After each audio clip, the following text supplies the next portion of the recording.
Hi, I'm Kristen Hodgden, IVF mom, proud women's health advocate, and co-founder of Rescripted. And I'm Dr. Jenna Khan, a board-certified OBGYN, fertility specialist, and mom of two. And from first period to last period, we're diving into the women's health topics that matter most, from periods and fertility to pregnancy and menopause. Through expert interviews and candid conversations, we're empowering women to take charge of their health by expanding the discussion beyond what's typically covered in the doctor's office.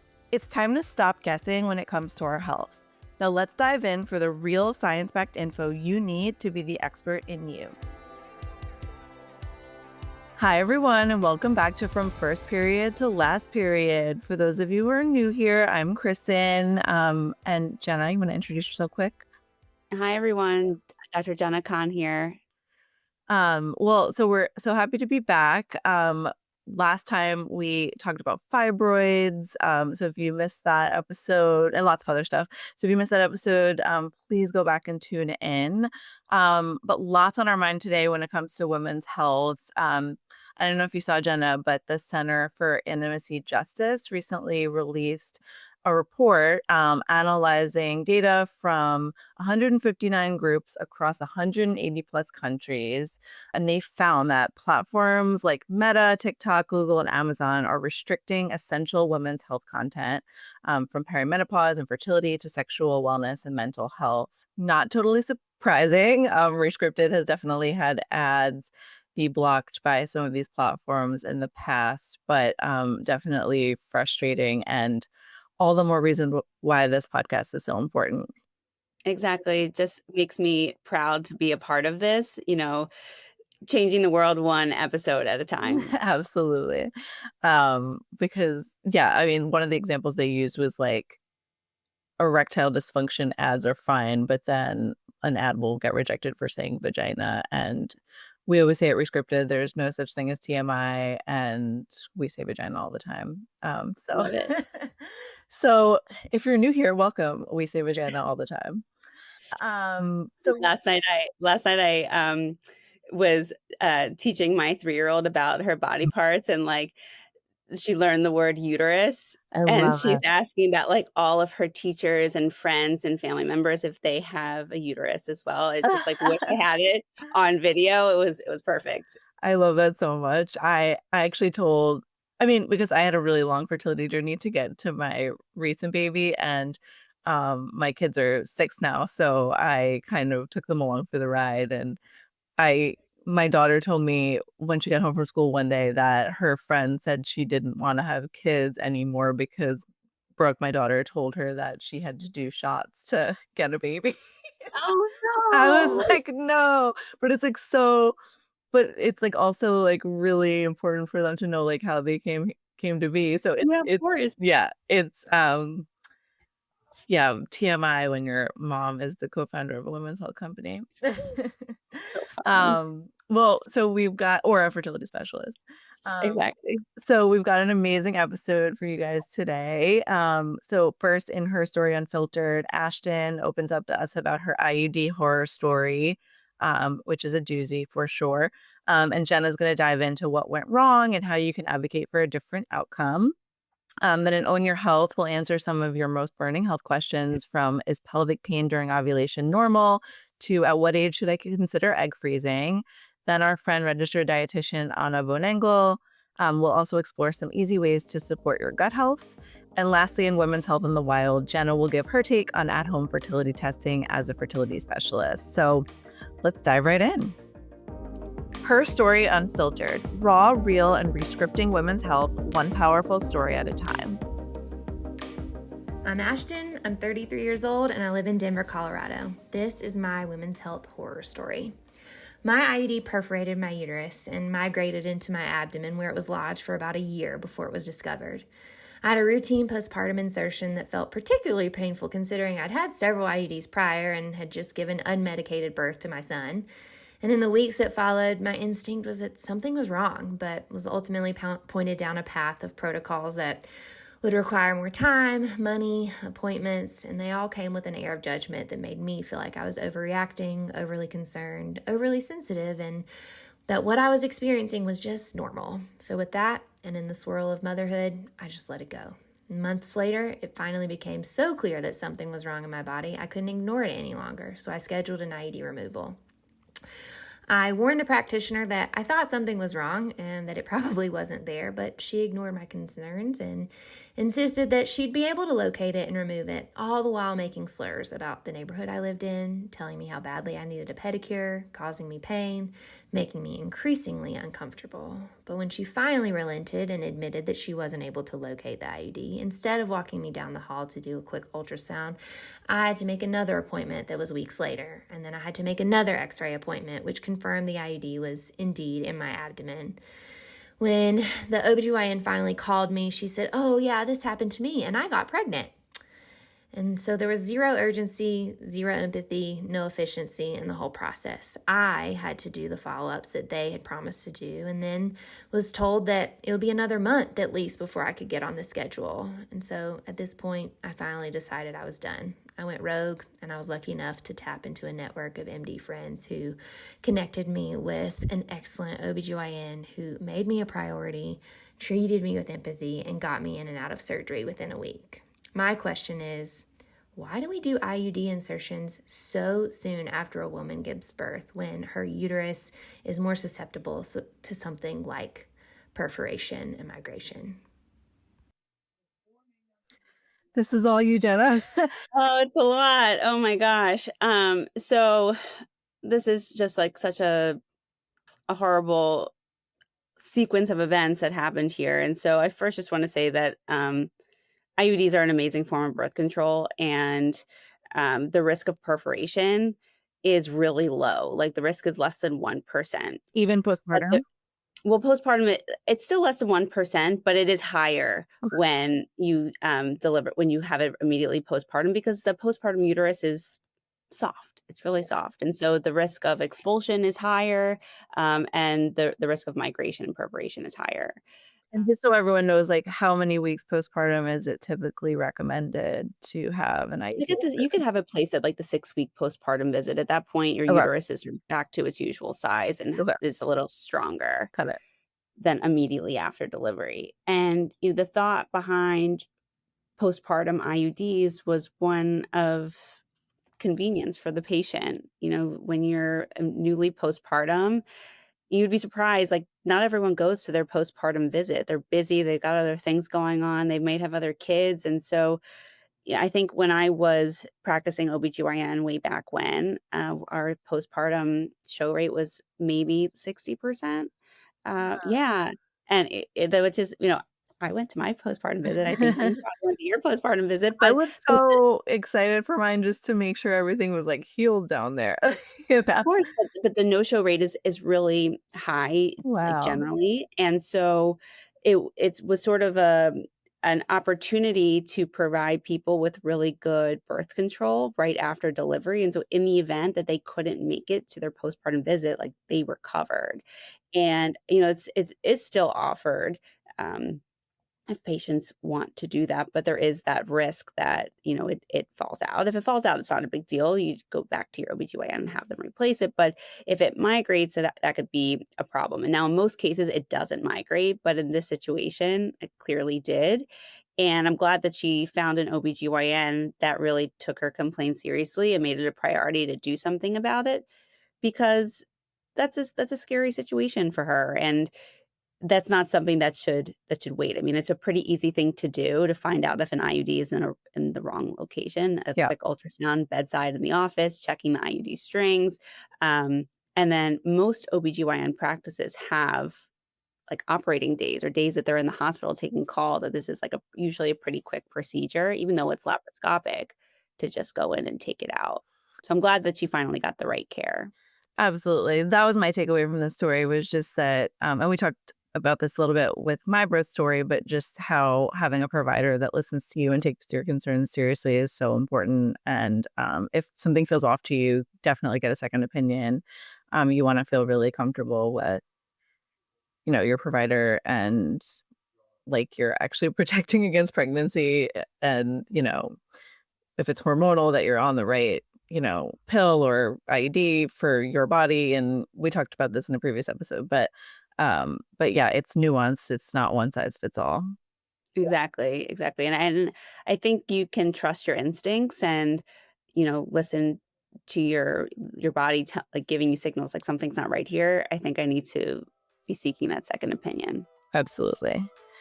Well, thank you, Ashton, for sharing your story. I'm glad you got the care you deserved. Own your health. Ask us anything. Your questions and expert answers, because you are your own best advocate. Okay, welcome back to Own Your Health. We got some amazing questions from all of you this week. First, someone wrote in to ask about pelvic pain during ovulation. I think, we're all used to period cramps, maybe not some of you lucky ones out there, but all used to cramps around that time of the month. But there are others that get pelvic pain during ovulation. Is that normal? For sure. So this actually has a name. It's called Mittelschmerz. Hmm. And that is the definition is really pain from ovulation, from that like forceful release of an egg. And there may be cycles where you feel it and other cycles where you don't. Some people I feel like are a little bit more in tune with what's happening with their menstrual cycle and say that they feel it with every cycle, and other patients are just like I don't even know what you're talking about. Right. So, but it definitely does not mean that there's some pathologic thing going on. Is this, I know a lot of people with endometriosis in our community have kind of their most debilitating pain during ovulation. Is that technically middle Schwartz, or is it It's more hard that's related hard to to the parse out condition? a little bit because the pain from endometriosis can be multifactorial. You can have pain from where the implants are, if it's on a nerve, if there's scar tissue, but then also as you're preparing for a bleed or during the period, there can be severe pain because those implants actually can bleed themselves inside of the pelvis. So the pain with endometriosis is a little bit more complex, and so they might be experiencing middle schmerz in addition to their endometriosis pain, or what they're experiencing is just their endometriosis pain. Got it. What do you recommend for someone who might be experiencing pelvic pain during ovulation? Do you recommend just having a conversation with your OBGYN about it? There's not so much that you can do about it. If you know that it's coming, like if you're tracking your cycles and you know that you get pain with ovulation, you can take some, Motrin or Tylenol or something to try to prevent it.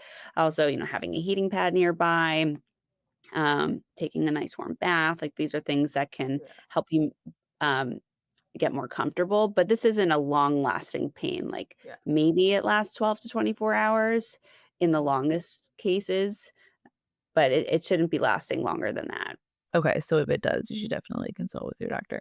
for And sure. it always gets me when, I hear endometriosis stories about how, like, they have pain during ovulation and then pain during their period, and it feels like some women are genuinely in pain, like, most of the month, and I feel like men will never understand that. Actually, one of Never. our most popular articles at Rescripted is about, like, period cramp simulators, and we included, like, videos of men experiencing period cramp simulators, and, like, they could not take it. I think I've seen them. That's amazing. And those, and like when you strap the watermelon onto the guy's abdomen to make them feel like they're pregnant, it's like they just don't. I should have done that this I time around. know. So I love this next question, because I love when people are proactive about their future fertility, even if they're not ready to have kids yet. So at what age should I consider egg freezing if I'm not ready to have children yet? I love this question too. So I think the sweet spot is in the early 30s, ideally before age 35. And it's really a balance for obtaining the best results when you're younger. Like the younger you do the egg freezing, you'll get more eggs that are better quality, but also balancing that with the chance that you'll actually need them. Like the younger that you freeze these eggs, the less likely you are to need them. Meaning, like if you're 23, 24, 25, Right. it's less likely that you're actually gonna need these eggs versus if you were to freeze them in your early 30s and you want multiple children, there's just a higher chance that you're gonna actually come back to use these eggs, and Yeah. uh, it'll be worth the expense. The only caveat I have to this is if you have an underlying condition like endometriosis, that can be a progressive condition and really impact your ovarian reserve over time. Mhm. Those are patients where egg freezing at a younger age can be helpful. Oh, that's really good to know. What about PCOS? In patients with PCOS, they actually have a lot of eggs, and so um, the reserve is usually pretty robust even in the later 30s. The quality of the eggs still declines, but the number that they have is still pretty good. And so I still think in that population, the early 30s is a good time to do it because I guess there's a higher chance that they'll need some fertility treatment, Mhm. but they'll still get a lot of eggs that are of very good quality. Yeah. Um, what would you say to someone who, like, might be hesitant to freeze their eggs? Just because I feel like I have spoken to so many women who have thought about it, and then they keep pushing it off because they think it's gonna be this, like, really crazy daunting process, and there's no, denying that IVF is a tough process, but it can be really empowering too when you take your fertility into your own hands. For sure. I mean, the first step in anything is showing up, just go see a fertility specialist and have the conversation. There's nothing wrong with just getting the information because if you don't know about the process, you don't really know what questions to ask, and you might just be letting TikTok inform your decision on whether or not this is the right thing for you. And um, really, the process of egg freezing is a 2-week process. You're stimulating or using these injectable medications for an average of 11 days. You have an egg retrieval, which you're asleep for, but there's no tubes in your mouth. There's no incisions on your belly. It just feels like a really nice nap. You take the day off from work, and then you can go about your day or your week after that. The process is really a personalized process, meaning how many cycles you do, how many eggs you freeze is really based on the number of available eggs that you have and how many kids that you potentially want. And so I understand that there is some anxiety about potentially getting some bad news about low ovarian reserve, but that is a great reason to be freezing your eggs because if you have a low reserve, and you need to uh, do fertility treatment in the future, like at Mhm. least you'll have some really good quality eggs as plan B, Yeah, if you end up needing them. love it.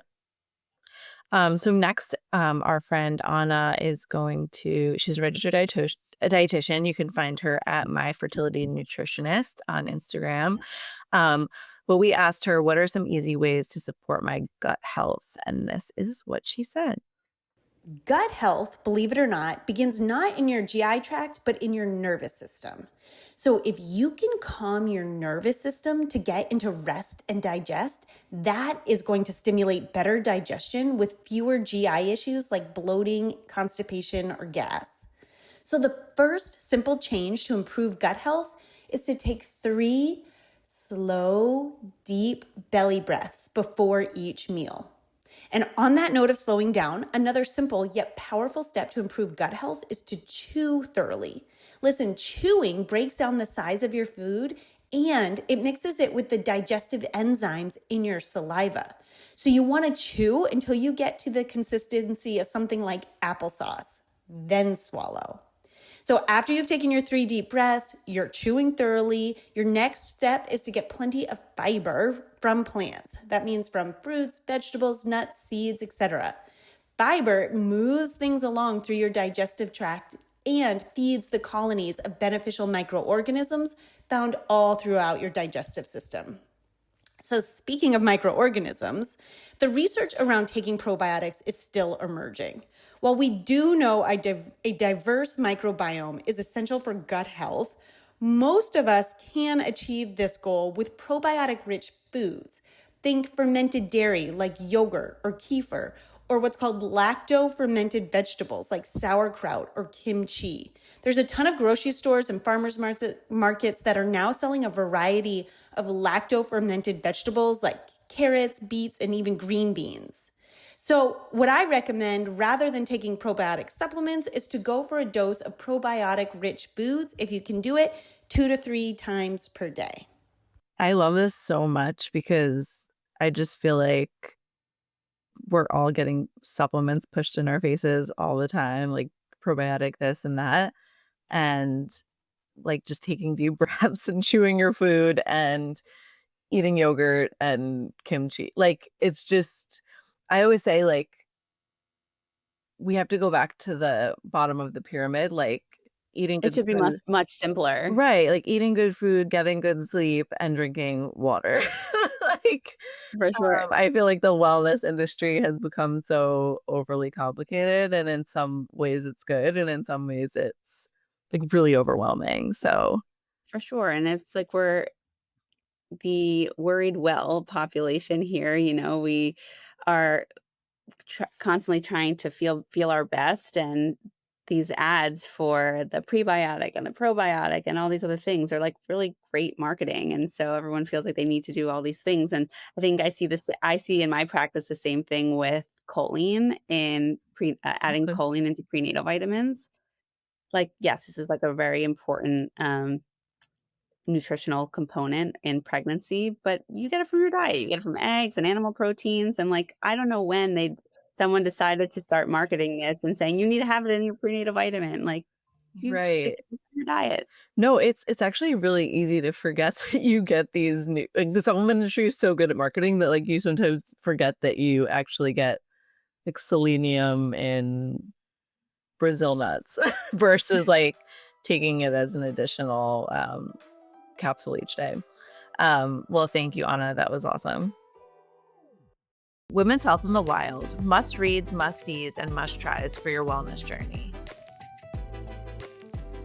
For Women's Health in the Wild today, we're going to tackle at-home fertility trackers, and really just wanted to get your take, Jenna, on the different fertility trackers. Obviously, they're not all created equal. We've talked about this in the past, but like there's like the Aura Ring and there's, ovulation devices that help you track your cycle. Like, what is your kind of like overarching opinion on all of that? And like, what would you tell your patients? For sure. So I'm just going to break this down into like a couple different types of fertility tests. I'll put it in quotes Mhm. out there. So my initial statement here, if you take away anything, is there is no such thing as a fertility test. Like none of these tests are going to tell you if you can get pregnant or not. Yeah. Fertility is more nuanced than that. There's a lot of things that have to go right, and we'll talk about this multiple times, along the course of this show. But um, so one of the more popular tests that I've seen, or have heard about, is one called Modern Fertility, and it checks some day 3 hormones, so FSH, LH, estradiol, your thyroid function, and your AMH level. And that one's like $179. And there's another one called Everlywell that tracks your FSH, estradiol, LH, and testosterone levels. And for most people, these hormones don't really tell you anything about your ability to get pregnant. Hormone testing is just one aspect of understanding the menstrual cycle and if you're ovulating, but day 3 hormones, just a one-time check is not going to tell you that information. Yeah. I'm not really sure what sort of like printout they give you once you have these checked, but Well, actually, I think a really good question would be, I think everyone like hears the word AMH and thinks that oh, that's going to predict their fertility. And I feel like you need to clear that up because oh, for sure, it's for an sure. important So indicator, but it's not the end all be all.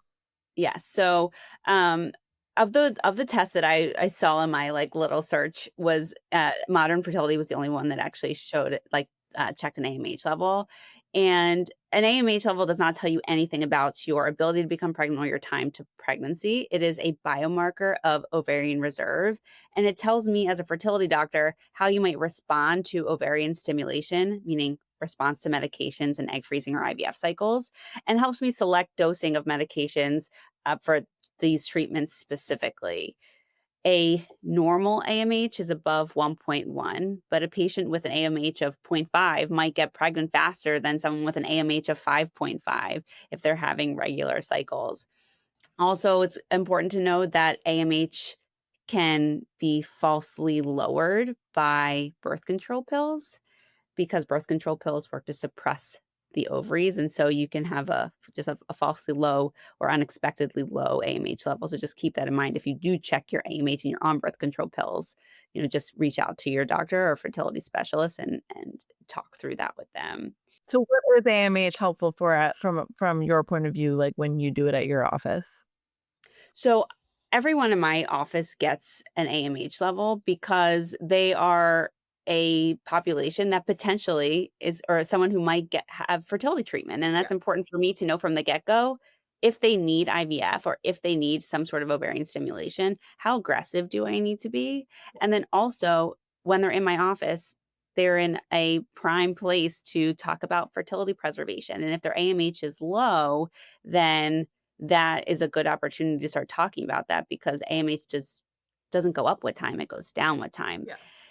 In the current American College of OBGYN guidelines, it says that AMH should not be part of routine testing in the OBGYN office because it's not a fertility test. And on one hand, like I agree with that, but on the other hand, in patients who are potentially considering doing fertility preservation, egg freezing, an AMH level can actually be really helpful, Yeah. but specifically for that indication, not Yeah. like, "Oh, you're fine, like, you won't have trouble getting pregnant or you are gonna have trouble getting pregnant." It doesn't tell you that. No, that's such an important distinction to make because I think some people can take these tests and while it's like knowledge is power, it can kind of make you panic. Like you're 26 and you got a low AMH, that doesn't necessarily mean you're not going to be able to get pregnant naturally. But if you're at a fertility clinic and you're already having a consultation and you want to, your doctor wants to see like how you might respond to IVF meds, then it's helpful. Yeah, I mean, I see plenty of patients who've had an AMH checked through, like, at-home test or through their OBGYN, and it came back low, and they came to see me to talk about it, and I love those consults because, 1, I think that the conversation ends up with them leaving hopeful, Yeah. but also it gives us the opportunity to really talk about fertility preservation, not that they're necessarily going to need those eggs that they freeze, but in the event that their AMH continues to drop, their reserve continues to drop, and they have early onset menopause, they've already done the work to preserve their fertility. Yeah. No, that's really great insight. Um, There are some other, yeah. like, at-home fertility tests that, like, I think you initially mentioned that these, like, trackers. Mhm. So, there are ovulation trackers like Mira that tests different hormones, and then there's the Aura Ring.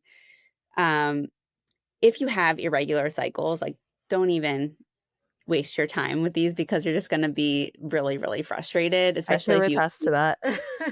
especially if you have PCOS and you can have really high, like, baseline levels of LH. You might see Mhm. positive tests all the time, but those are false positives. They don't Yeah. necessarily represent a true ovulation, and therefore they're not helpful.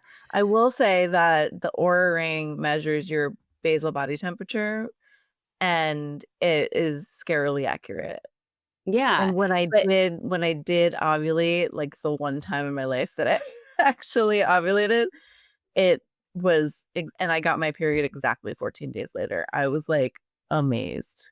yeah, so things like just tracking your cycles, using like doing basal body temperatures where you don't really have to do the work where you're just like wearing the Aura Ring and it can track Exactly. your Yeah. temperature.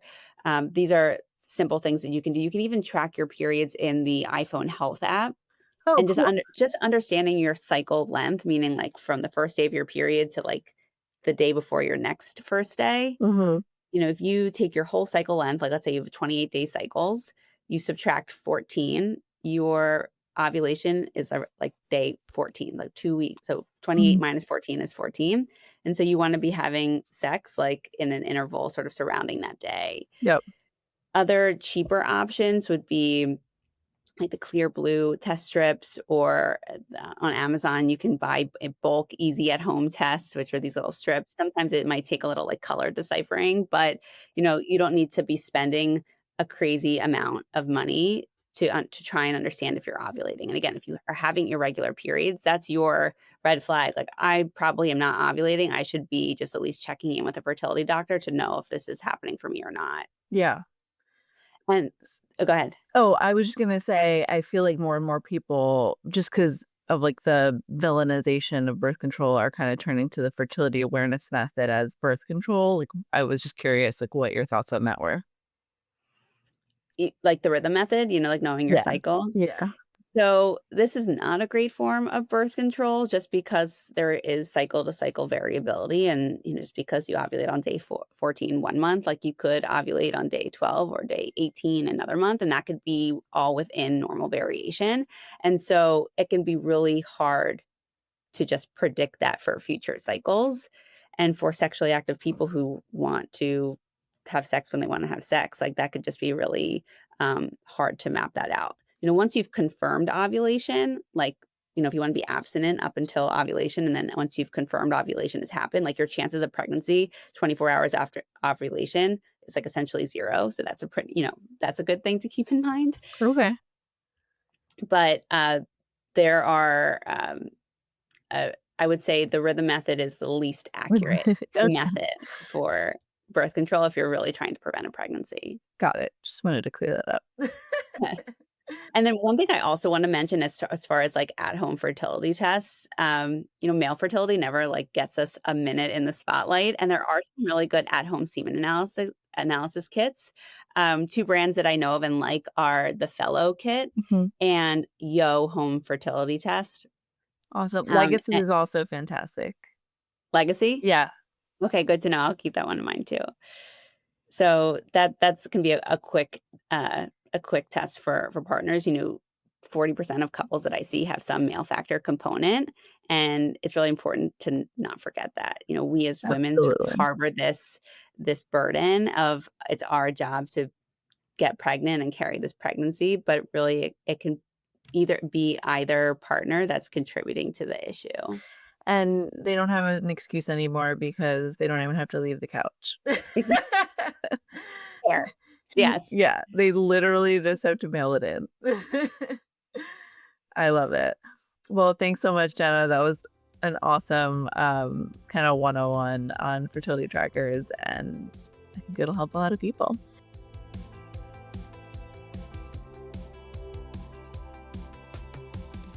Thanks for tuning in to From First Period to Last Period. If you enjoyed today's episode, be sure to hit subscribe so you don't miss any of our future conversations. And don't forget to share this with your friends, because when it comes to women's health, we all deserve to be informed, empowered, and supported. Still have questions? Email community@rescripted.com for a chance to have yours answered on a future episode. For more science-backed women's health content that meets you exactly where you are, head to rescripted.com or follow us on social @HelloRescripted.